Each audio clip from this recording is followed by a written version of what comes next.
You're listening to Brandon Boost. Brandon Boost. Brandon Boost. Brandon Boost.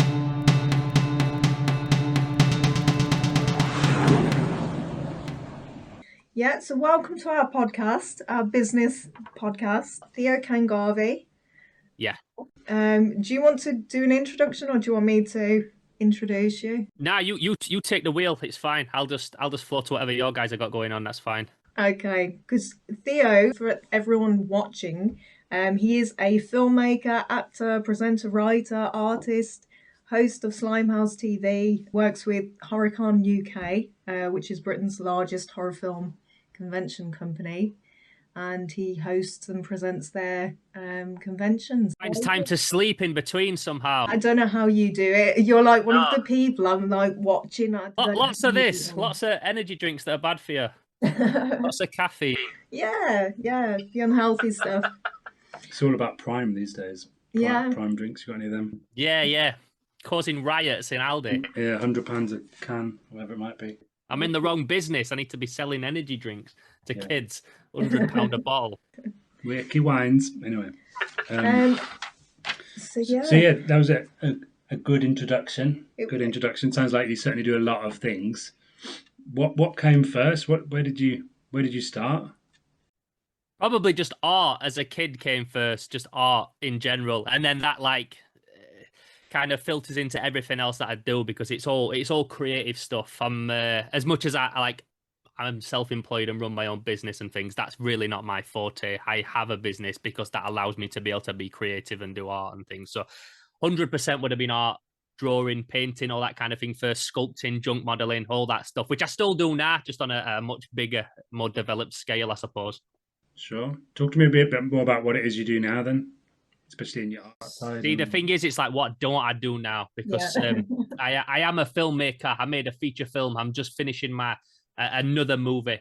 I have also worked on lots of other people's things, first AD projects and stuff. So I do like filmmaking, and then I have my YouTube channel where I do a lot of more retro themed stuff, like retro toys and collecting and toy hunting, but filmed very much like a filmmaker. I approached the YouTube very much as a filmmaker before I did as someone that wanted to conquer the YouTube algorithm. I never approached this like some people will start a YouTube channel now and they'll be like, right, what's my plan of action? I'm going to upload every single week. I want to hit topics that get clicks and all that. That's not that's not what draws me to YouTube.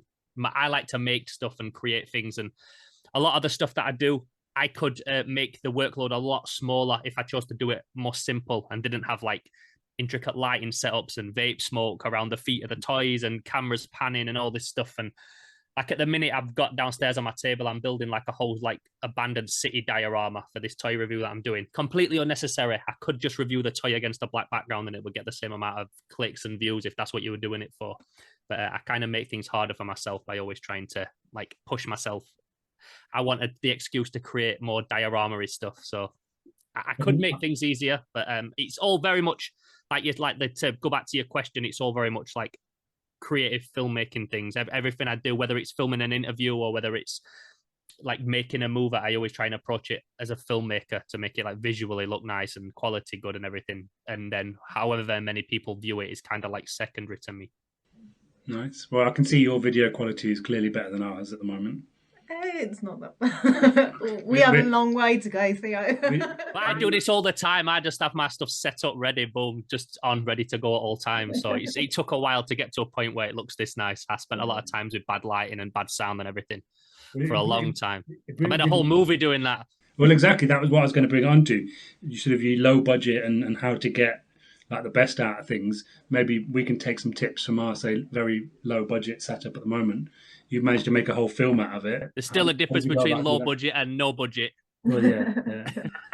How did you go about doing that? How did you manage to make a whole film with little budget? To be honest, I just had probably a very naive way of looking at what was obtainable at the time. And if I'd have been told at the start of making that movie, it's probably going to be 10, 12 years before you get to premiere this thing, I might have been a bit more deterred. But we used to make movies all the time, me and my friends, just on video cameras and stuff. And within 6 months, we'd have a whole feature. So I made 3 feature films before Unit 11, just with my friends. And then all those same people when it were like, okay, I'm gonna buy like a HD video camera. We're going HD, baby, and like, but like it's gonna be like broadcast quality. And then you start filming it, and then you're like, oh, it probably looks. We could probably make. We're filming it so nice. Maybe we should get like better sound equipment and things. And then you get better sound equipment, and then you're like, oh, we didn't really know what white balance was or frame rate. We're kind of gonna have to go back and film those scenes again. And because we was all so young when we were making it, like I'm 35 now, but in fact, the last day of like actual filming on Unit 11, it came up the other day on my Facebook like timeline, and it was 8 years ago that we filmed like the last like main principal day of Unit 11. So even though it only got released on DVD in shops like last year, it was a long process. So in that time, you just learn to get better at filmmaking and stuff like that. So when we was filming the bulk of it, I was young. My friends were young. They would just follow me into hell. If I were like, we're going to film at this abandoned building, we're probably going to get arrested. They're like, yeah, let's do it. I'm not bothered. So I just had like that naive, undeterred mind frame that you have when you're younger, and you see the world through a bit more like innocent eyes and things. And we were just like doing it. And my friends didn't have proper jobs or families and kids and stuff. They did by the end of the film, but when we started it, doing the bulk of it, we was like 4 years deep. So at that point, you kind of have to finish it, whether you've got kids and responsibilities and things. So the only reason I got that done is because I was like, so like my tenacity was just like ridiculous, and my friends would just do anything that I asked of them because they knew that we would have a good product at the end of it. Like I would never be able to make that film at the position I'm in now, because my friends, like trying to get them all together to film a scene is so much harder than it was back then. So that's the only reason. It wasn't the budget, because I can create things myself. I can build costumes and guns and everything. And then I would like build a gun and we would use it in the movie. Whereas now I would look at it and I would obsess over getting every single intricate detail perfect. Whereas then I didn't care. I just threw it together in like a couple hours, sprayed it, and we went out and filmed while the paint was still wet. But so yeah, I think just the fact that I was more careless and less bothered about like everything being perfect is why we got it finished. I wouldn't be able to do that now because I'm so much more of a perfectionist as I got older. Yeah, it's very interesting because I see that with a lot of people as they're I guess bold when they not bold but bold BOLD BOLD bold, yeah. When I wasn't bold either. When they start out and nothing really deters them. You just do it like in spite of something, do you?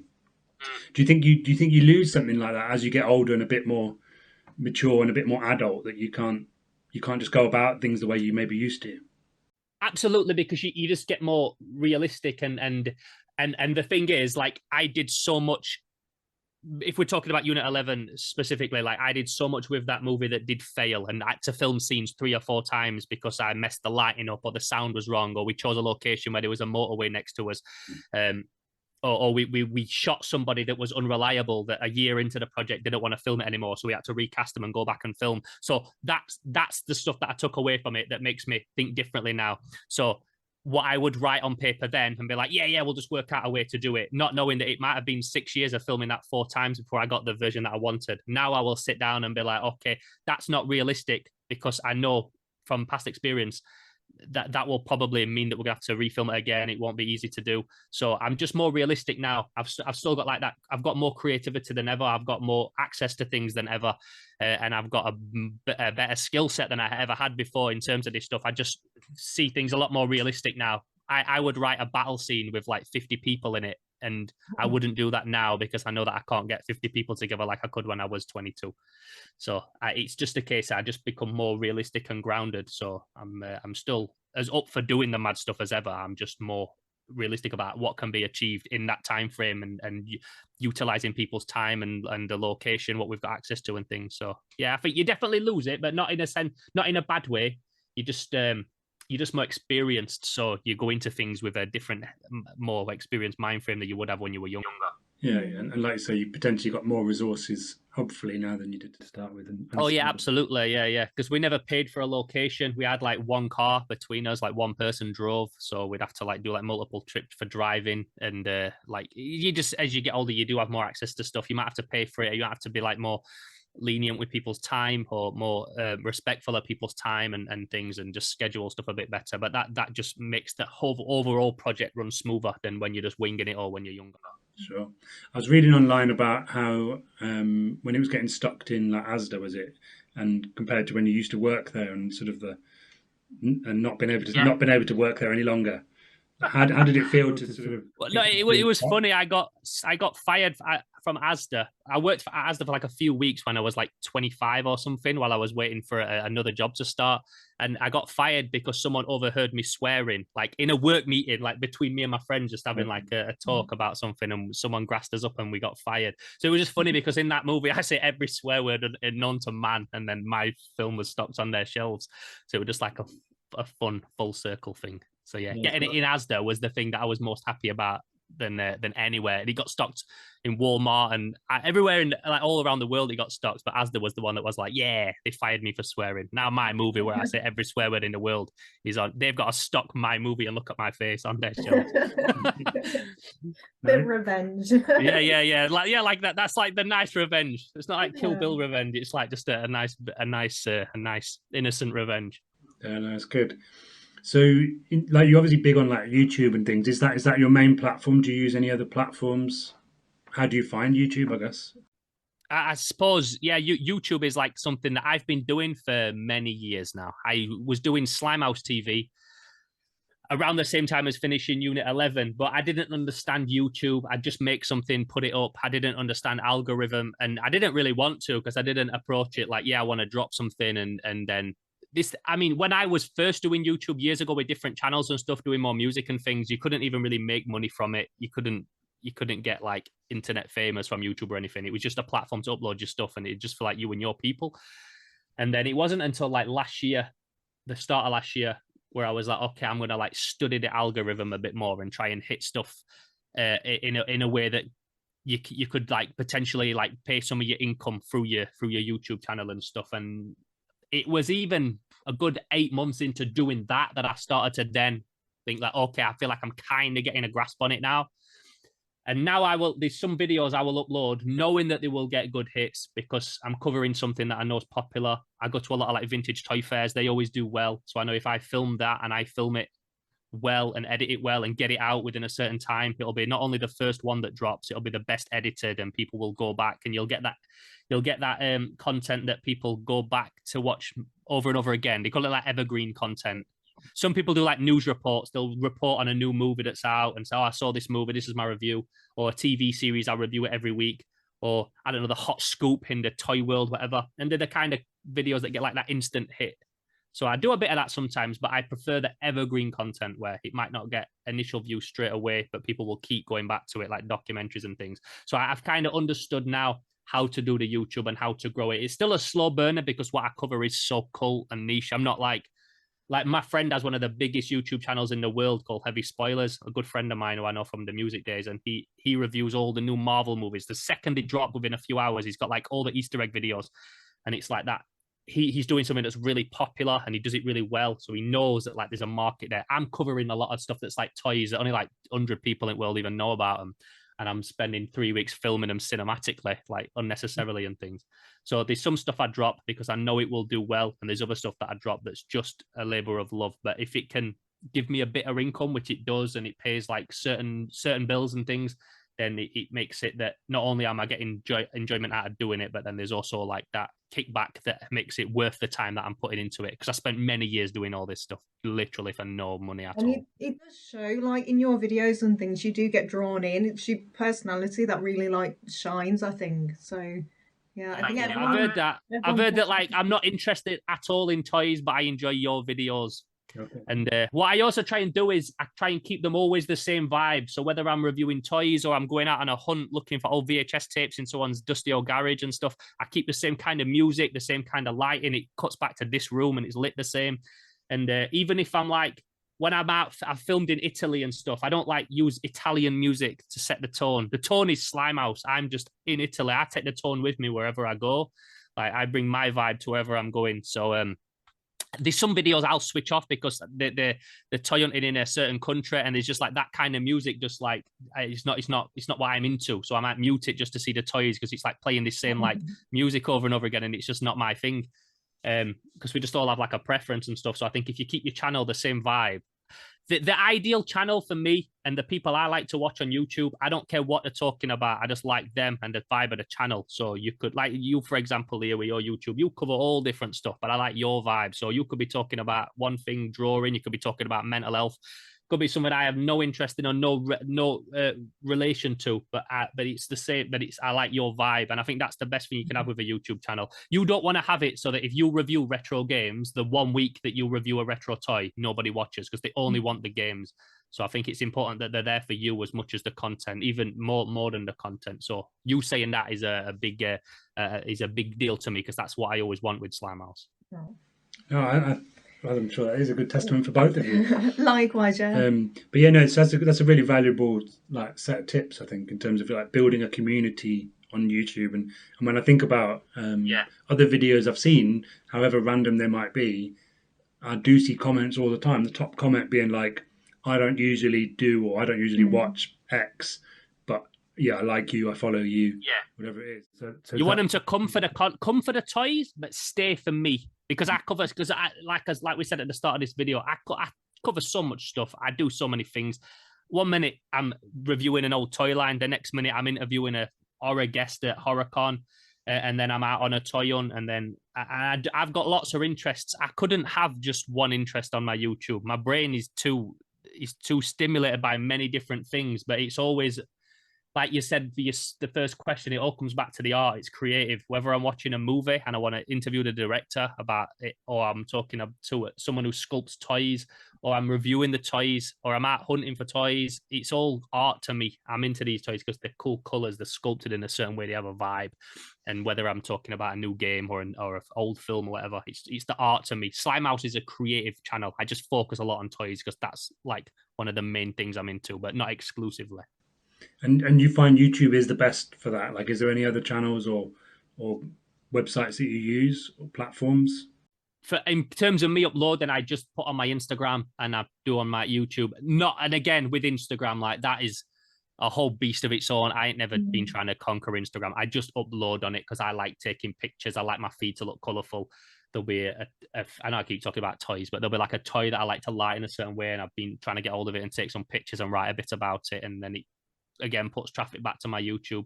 But I don't use any other platforms. There's not really any other video platforms that people can use anymore, to my mind. If there is, like, it's one of them as well. Even if there was 10 other options, I just find like it's probably good to spread yourself and do a bit of TikTok and all that stuff. But for me personally, it's not why I do it. I don't do it to make TikTok shorts. Every now and again, I'll get a little idea and do it. But if you're gonna like do that again, you need to be uploaded all the time, and it needs to be stuff that you know people want to click on. And I'm not clever enough to think of a 12-second little video that people want to watch. All my stuff's like feature film or like 10 minutes minimum if I'm gonna like cover something. So yeah, TikTok is probably a really good one that I don't utilize enough, and I probably should. But I honestly just don't think I'm clever enough to. My brain doesn't work in a certain way that. I don't think you need TikTok. Well, you see these like remember like Vine back in the day? I was going to say Vine, but that was like 4 seconds, wasn't it?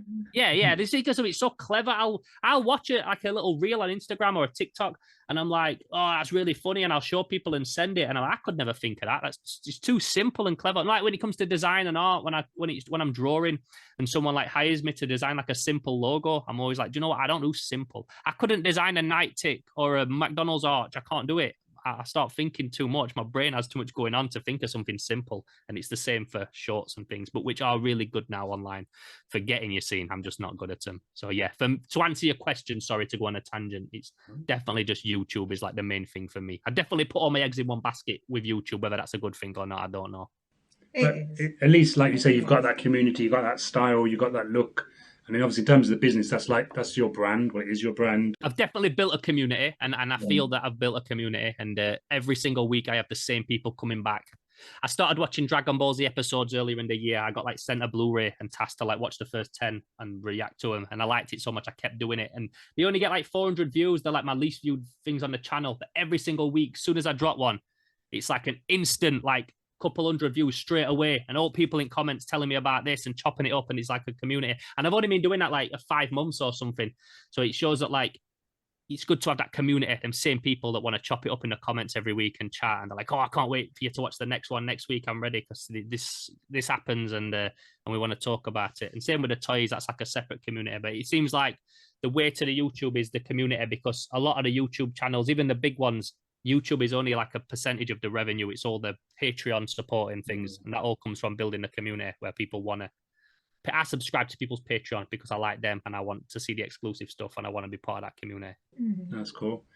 Just on like in terms of your ideas and things, do you find that like for your YouTube videos that they're coming like your ideas, or you're bringing them in from the community in terms of what your community wants?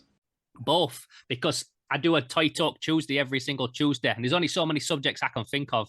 So there's lots of times I'll say, if you've got any ideas that you want us to talk about, let me know, and I'll get inboxes. And some of them are not good. Some of them are not that they're not good, but they're just like either stuff I've covered before, or they're a very slight variation, difference on something I've already talked about, or it's too much. It's like, oh, cover the history of this and that, and I'm like, oh, that's months of research and things. But I often say, like, drop me a DM or let me know in the comments if there's anything you'd like to see us discuss. And like 1 in 10 is always like, oh, that's actually a wicked idea. I never thought of that. I'll 100% use that. So yeah, some of my best episodes have come from the community giving me suggestions on what to talk about. And then that sparked a memory like, oh, do you know what? Now that you've said that, I remember a time when this happened and I'm going to work that into a story. Or I've just got something in the mail, a new toy that it would actually be perfect to represent what you're talking about. So yeah, I love when people give me ideas. I'll never be one of them that's like just so close-minded that they only want to talk about what they've thought up. I like ideas. I think there's a difference between some like opening yourself to criticism when you because sometimes you don't want that. Sometimes you just want to make something and put it out, and you can criticize it after. But I hate being like criticized midway through creating something when you're so in the zone. I don't always want that, but definitely when it comes to like ideas and things, I'm always open to ideas. I might think it's rubbish and not use it, but I still always like to hear an idea. No, that makes sense. So what kind of projects are you working on these days? What's the plan for 2023? I want to finish my new film, which has just been like, again, something that took way longer than I expected it to. But I originally like wrote that before we had like the big COVID lockdown, and my friend who's American was going to be in it. And then because of that, we then left it like a year because I'm like, oh, maybe we can get him over. And then it was like, okay, they're still not opening up the borders for flights. This was like a year and a half ago. So okay, so we'll start filming it with someone else, change things a little bit. And we had an Irish actor instead of an American guy and things. So it still like worked because it's like set in the Old West. And then we just like filmed pretty much the whole movie. I just need to do some green screen stuff at the end, and then all the ADR. If you've ever done film, I know you've done it, Leo, where you're like doing ADR, and we've all done that ADR. We like recorded it in a studio and it sounds like it. So I don't want to do that. Again, because like we said earlier, I go into it realistic. Like I don't want to record it in my house and waste everyone's time and have to do it again. But then I don't want to pay for a studio time, and then it sounds too much like it's a studio. So I'm like, oh, is there certain bits we can go out and record with the mic outside in the forest and things? So just trying to like focus on the best approach to take with some of the ADR stuff, like additional dialogue recording, I think that stands for. But we've got like all soundtrack made and it's all filmed and it looks beautiful. It looks 1,000 times better than anything I've filmed before, because like I actually planned everything.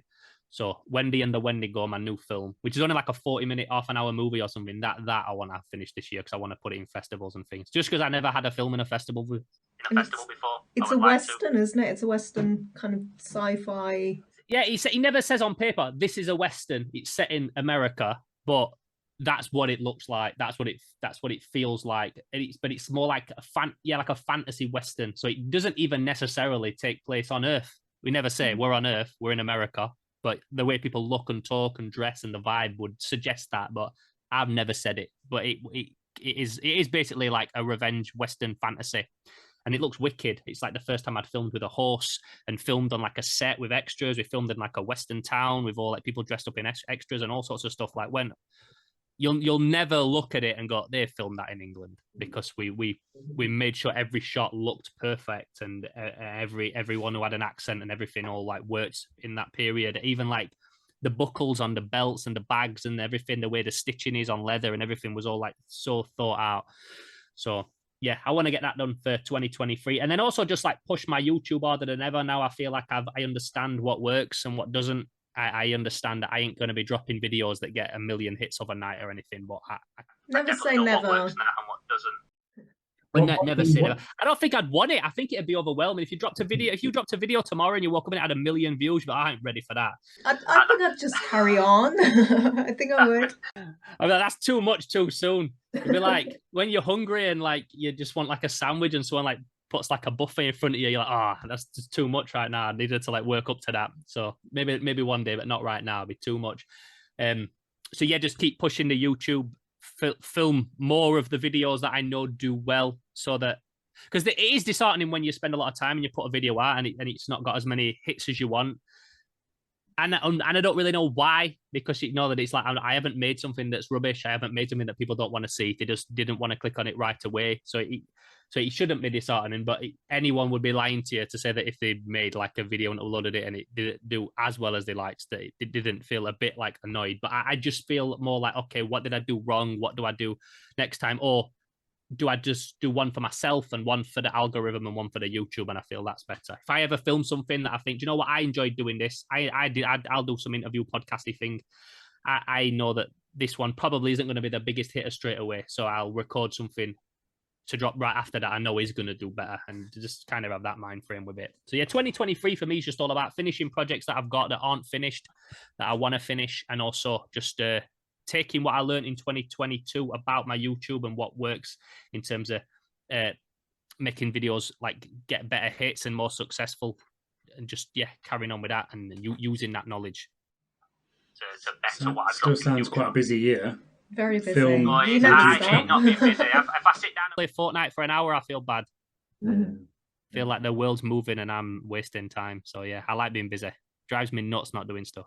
Yeah, I can see that. Is there anything on YouTube that you think definitely doesn't work, or you just wouldn't recommend, or mistake that you made, and anything? In terms of it, like a mistake that I've made, I wouldn't say it's a mistake. Like when I dropped my original episodes of Slimehouse, they was made for TV. I got like a little TV contract for like the independent channels in England to create. So I was creating like 40-minute episodes, and we'd have 5 minutes covering this, 5 minutes covering that, and they're like what I initially dropped on YouTube. And if I was going to start a YouTube channel now, I would have 5 separate 5-minute videos than a 125-minute episode covering 5 different things. Even though I like to watch that, just it seems like people don't want that. They want like the more like quick hit that's specifically centered around something. So yeah, the only advice I would say, if you're going to start a YouTube channel now, just like plan in advance so that you've got content ready to drop. I know somebody that just started a YouTube channel last year and he made 6 weeks worth of videos in advance. So he's always 6 weeks ahead. So he's always got 6 weeks worth of stuff on his Patreon. He's always 6 weeks ahead. And it felt like a real good way to like hit it. And then in terms of like an idea that don't work, I don't think any idea doesn't work. Like so many people will tell me stuff sometimes, even because I work in toy design a lot, and people will like say, I've got this idea for a toy, and they'll show me, and I go, to be honest, I don't think that's going to be a hit. And then it is a hit. So what do I know? What do anyone know? You don't know, do you, until you drop it? Just, I would say it means that if you feel like something's going to work and you feel like taking that risk will be worth it, then just do it, because other people can give you advice, but no one knows what's going to be a hit anyway. Half of the stuff that's viral every day, I think I would have never thought to make that, or I don't know why that's viral, but it is. Songs, stupid memes, everything. So yeah, just do you, innit? Just do you, and just have a plan for things. Just have a plan if you're going to do a YouTube and stuff. Just plan it in advance. And yeah, you never know what's going to be a hit or not. So make every video you do, even if it's, sometimes I'll be editing a video and I think no one's going to watch this, but I'm still going to edit it like it's going to get 10K overnight, because I never know which one in 5 years is going to get a hit. There was a streamer called, she's still around now, she's very well known, called Iron Mouse. Very big VTuber on YouTube, millions of hits on Twitch and everything. Randomly watched one of my videos like 4 months ago on her Twitch of me at a diner in Japan, Kamen Rider diner. And overnight got thousands of people messaging on it and commenting on it, saying, oh, we watched this on Iron Mouse. And she just found it randomly on her stream. And I'm glad I edited that video well and put time into it, because you never know. So I always feel like if I do artwork and like a commission and I don't put my 100% into it, that could be the one that becomes the most famous and what I'm known for. So you just have to kind of put your all into everything, even if it's immediately something that you feel like doesn't warrant it. Yeah, no, I mean, that's a pretty admirable way of doing things. Sorry for all the tangents, by the way. You asked me one question. Well, no, it's all interesting. It's so interesting. Well, I think the thing is, because if you sum up like everything you said in a lot of good, vivid detail, it's that thing about, well, obviously, if you don't release it, no one's ever going to see it, so you can guarantee that. Oh, yeah. And do it to the best of your ability so that you can feel proud, regardless. You're going to feel good, like you're happy you've made it. You're likely to build up a community because of that, because you're not generally the only one in the world thinking the same way. Mm. And then you never know what's going to happen one way or another. If you want to watch it, someone else probably does. And also, if, like you said, then like the thing that you don't release is no one's ever going to see. I watched, it's completely ridiculous, but this episode of Dragon Ball Z I just watched, there's like a part where like little Gohan is supposed to like fight in this battle, and he doesn't, and he cowards out. And then Piccolo says to him after, he says, "It hurts, doesn't it?" And he goes, "Yeah, it's painful." He goes, "Facing your fears would have been a lot less painful." And that's what I think with that. Putting something out and it failing is a lot less painful than just sat on it thinking, "Oh, it could have, would have, should have." Well, I think that sums up, and it's a good like ending point for it. Even in the business, say it's exactly the same. Yeah. There's loads of mottos and things, fail fast and all that, but you just want to do it, iterate, change it, improve, get better and better and better. Like you say, your production qualities have improved. I can see your awesome like lighting and backdrop. The whole set. Even within a few months, I look at something I did in January last year, and I'm like, "Oh, that's lit terrible. I could do that way better now." So yeah, we're always improving. I think even if you feel like you're not making progress, if you can look back at something from a year ago and you can see all things you would have done better, then you're doing something right, aren't you? Mm-hmm. Well, let's hope that we can take some of that on board with our podcast. We will eventually. Episode 5, we're waiting on episode 50. You can come back on then and tell us whether we've improved or not. We'd love to have you back on. Anytime. I think we've kind of kept you a bit too long, so if you want to tell people where they can find all your stuff. It's Slimehouse TV on YouTube, SLIME House TV, and then on Instagram it's at Theo_Kane, CANE, Kane _Slimehouse. So just search Slimehouse on anything, then you'll Slimehouse TV Theo. You'll usually be able to find something I've done. Nice. Well, I hope all our listeners and viewers and everyone checks it out, and maybe we can pinch a few of your viewers as well. Yeah, go for it. Don't worry about it. You do that. Cool. Thanks very much for your time today. Thank you, Theo. No problem. Anytime. All the best. Have a good day. Bye-bye. Thank you. That's a bit of a funny angle now, isn't it? But yeah. Is that behind your head? It's my halo. It's like it looks like a. That's my well, halo. there's something I think normal. There's a rude thing as well, but what's like a cashew nut, monkey nut. Or can you not see it? If you enjoyed that episode, we'll just keep listening. We've got lots of new guests. One of the podcasts we've got Megan from Anansi Insurance coming up. That is our next episode. That's our next. Should be February, I think. Yeah, and then we've got someone talking about access to finance, really down to earth. Obviously, if anybody of you want to be on our podcast, I guess get in touch. Yeah, drop us an email. You can drop me an email, Leah, Leah, rapidpack.co.uk, and just quotes if you're interested in being interviewed. Well, thanks for listening, and we'll see you around. Yeah, do check out Theo's work. He is an amazing artist and just an all-round interesting, creative guy. Yeah, for sure. One of my role models, I think. Yeah, I feel like we need to increase our production slightly now. I've got like background jealous envy. now. I need some like mood lighting in the background. But that's it. Cool. See you next time. Bye.